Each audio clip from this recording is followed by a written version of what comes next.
Great. Well, thank you all for being here to welcome the Golden Rule to New York City. This historic peace boat is right now docked down at Chelsea Piers. And we're going to be here throughout the week with lots of different activities going on. I think, Anthony, you probably have some flyers with that schedule. Most of you probably have heard about the Golden Rule and know a bit of the story, but just to briefly recap, in 1958, well, first of all, I should say that between 1946 and 1958, the U.S. exploded 67 nuclear devices in the Marshall Islands, which was a real disaster for the Marshallese people, as you could imagine, and continues to be so today. The USSR, the UK, and France were also doing atmospheric nuclear testing. So there was nuclear radiation flowing all over the globe and getting into mother's milk, cow's milk, and Benjamin Spock was warning people about it, Dr. Benjamin Spock, and a number of the anti-nuclear movement was organizing to try to stop this nuclear testing and try to stop nuclear weapons. Eventually, 4 Quaker peace activists sailed this little 34-foot wooden sailboat from San Pedro Harbor in Los Angeles to Honolulu on their way to the Marshall Islands, and their intention was to put themselves in the way of the nuclear tests, to sail directly into the test zone at the great risk to themselves, of course, both health-wise and arrest-wise. They were very public about what they were doing, and when they got to Honolulu and tried to resupply and tried to leave for the Marshall Islands, they were stopped. They made 2 attempts to leave. Both times they were hauled back by the Coast Guard, and they were thrown in jail. Spent 60 days in jail. Another boat in the harbor at the time, the Phoenix of Hiroshima, captained by Dr. Earl Reynolds, who had been studying the effects of radiation on children in Hiroshima, decided that they were inspired by the Golden Rule crew, and they did sail their boat into the Marshall Islands test zone. And that captain was also arrested on trial in Honolulu for 2 years, convicted. Eventually everybody was acquitted because they had really broken no law. The Atomic Energy Commission had promulgated an illegal rule called the Golden Rule, specifically to stop the Golden Rule from going into the test zone. But later on it turned out to be totally unconstitutional, internationally illegal, to say you can't sail into this international waters. So between the 2 boats and those courageous actions and the trials that they underwent, they brought worldwide attention to this problem of radiation and the problem of nuclear weapons, and actually built support for the 1963 Test Ban Treaty that was signed by President Kennedy and the USSR and the UK, which outlawed testing in the atmosphere, nuclear testing in the atmosphere, underwater or in space, but allowed it to continue underground. That was a big step forward and you could say a small but significant victory for the anti-nuclear movement. This boat was sold into private hands, sailed around the world by several families in the Caribbean, the South Pacific, and somehow or other ended up a sunken wreck in Humboldt Bay in Northern California in 2010. And when Veterans for Peace in that area in Northern California learned about this boat, they made a commitment along with Quakers and boat lovers to rebuild the boat. It took them 5 years of volunteer effort to rebuild that boat and to restore the mission of sailing for a nuclear-free world. And so that's what we've been doing. The boat splashed down in 2015, and spent several years traveling up and down the West Coast, all the way from British Columbia, Washington, Oregon, California, Mexico, with hundreds of events educating people about the dangers of nuclear weapons and the increasing risk of nuclear war. We then sailed, decided actually to, when President Trump and Kim Jong-un started threatening each other with war, I think about 2017 or so, we decided to sail it back into the Pacific and to go to Hawaii, the Marshall Islands, Guam, Okinawa, and Japan.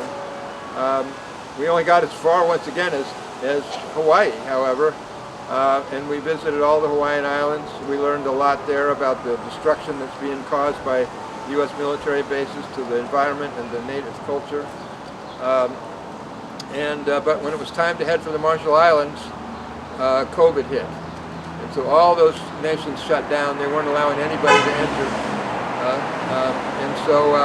We ended up spending 2 years in Hawaii, visited every single Hawaiian island, and made a lot of friends there and learned a lot about the struggles there of indigenous people, not only in Hawaii but throughout the Pacific, against the militarization of the Pacific, which is on steroids at the moment. So we brought the boat back to California, and that's a 1-month difficult voyage. And we have an open cockpit, totally open to the weather, and this is a tough voyage. It took 3 weeks to get to Hawaii, 4 weeks to get back. It's a more difficult journey coming back. And then we decided, well, the Veterans for Peace and Quakers and others who put the boat back together between 2010 and 2015 had a vision to sail the boat through all the navigable waterways of the United States with the message of peace and nuclear disarmament. So that's what we've been doing. We decided to make the Great Loop. So we put the boat on a truck from San Francisco Bay to Hudson, Wisconsin, near Minneapolis. We actually started in Minneapolis in September, sailed down the Pacific, and having wonderful events all along the way, organized by many groups. We have quite a few co-sponsors, including World Beyond War. And we sailed down the Mississippi. Actually, the drought had the water so low, we had to ditch our plans to sail all the way down the south part of the Mississippi, and instead went into the Ohio River, the Tennessee River, the Tombigbee River, to the Gulf of Mexico, then to Florida. And we actually decided, when we thought we were going to be in Key West at the end of December, we said, well, gosh, that's 90 miles away from Cuba, so maybe we should make a little visit to Cuba. We almost had a nuclear war in 1962 over the so-called Cuban Missile Crisis, which really was caused by the hostility of the United States to the Cuban Revolution and continued attempts to overthrow that revolution.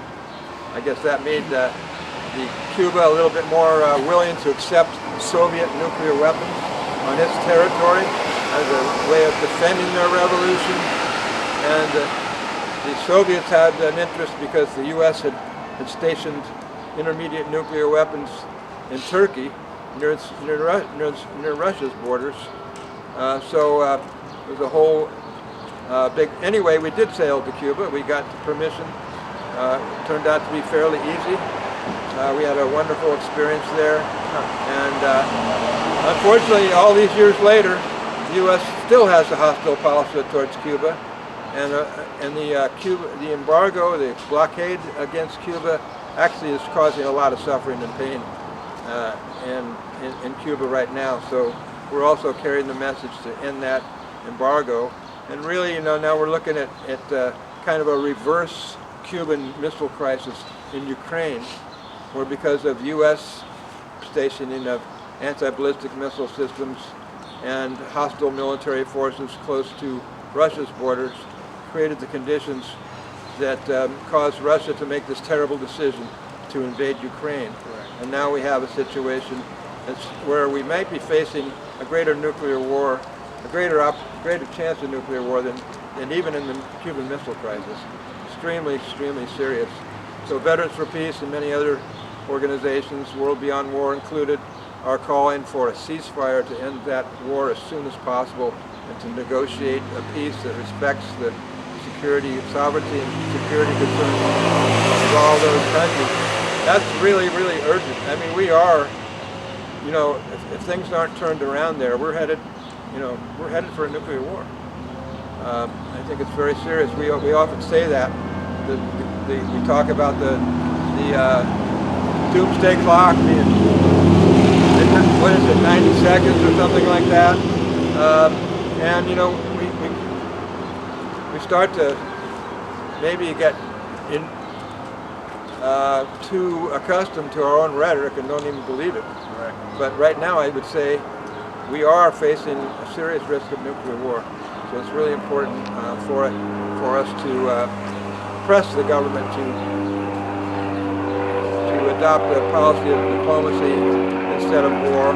And in general, I think I would say, you know, the Veterans for Peace has developed its own nuclear posture review, which we delivered to all of the senators and representatives' offices when the Golden Rule was in Washington a few weeks ago. And the conclusion of that nuclear posture review is that until the U.S. Abandons a policy of domination and imperial wars all over the world, and now organizing itself and pressing other countries to join in a war against China, until those policies are reversed and we have a foreign policy based on mutual respect for all peoples, human rights for all, then we're probably not going to get rid of nuclear weapons, and we're going to continue to face the risk of nuclear war. So I think along with our commitment to end nuclear weapons and support the Treaty on the Prohibition of Nuclear Weapons, which is